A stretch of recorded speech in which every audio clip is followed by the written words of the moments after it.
کیا حال چال ہیں آپ کو؟ پارٹ 3 2 1 کیسا لگا؟ اب پارٹ 4 لے کے آئی ہوں۔ لائک بیل آئٹن اور شیئر ضرور کیجیے گا، اور کیسا لگا ضرور کمنٹ میں بتائیے گا۔ چلے پارٹ 4۔ اس نے سپروس کو الوداع کہتے ہوئے کہا، 9 دن کے لیے اپنے والدین کے پاس رہو، مگر 10ویں دن واپس آ جانا۔ جب تم لوٹو تو اکیلی آنا، اور ساحل پر کھڑے ہو کر مجھے یوں پکارنا، اگر تم زندہ ہو میرے شوہر تو سمندر کا جھاگ دودھ سا سفید ہوگا، اگر تم مر چکے ہو میرے محبوب تو جھاگ سرخ اور خون جیسا ہوگا۔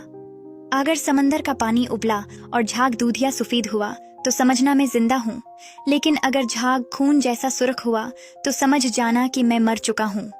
سپروس نے حامی بھری اور اپنے ماں باپ کے گھر جانے کے لیے روانہ ہو گئی۔ جب سپروس اپنے ماں باپ کے گھر پہنچی تو خوشیوں کا کوئی ٹھکانہ نہ رہا۔ اس کے والدین، بہن، بھائی، ہر کوئی حیران تھا کہ وہ کیسی لگ رہی ہے، کیسی زندگی گزار رہی ہے، اور کیا وہ گھاس کے سانپ کے ساتھ خوش ہے۔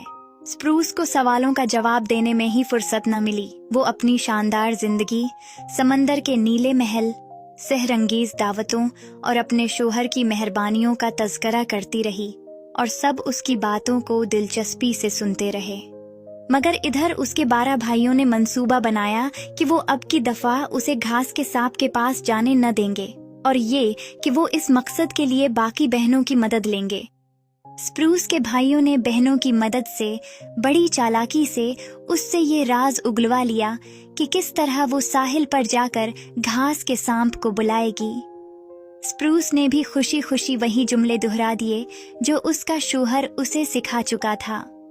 سپروس کے 12 بھائیوں نے اپنی تیز دھار درانتیاں اٹھائیں اور سمندر کے کنارے جا پہنچے۔ وہاں کھڑے ہو کر انہوں نے وہی الفاظ دہرائے جو ان کو سپروس سے معلوم ہوئے تھے۔ جب گھاس کے سانپ نے یہ صدا سنی تو وہ سمندر کی گہرائیوں سے تیرتا ہوا اوپر ساحل کے قریب آ گیا۔ سپروس کے بھائیوں نے اس پر حملہ کر کے اسے ہلاک کر دیا۔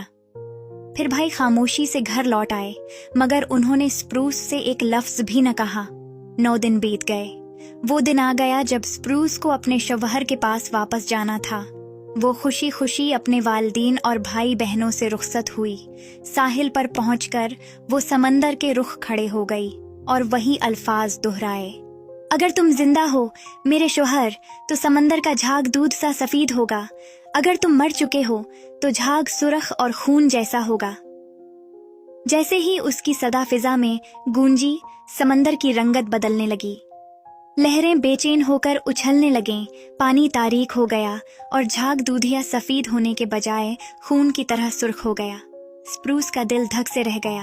اچانک اس کے شوہر کی آواز گونجی، سپروس، یہ تمہارے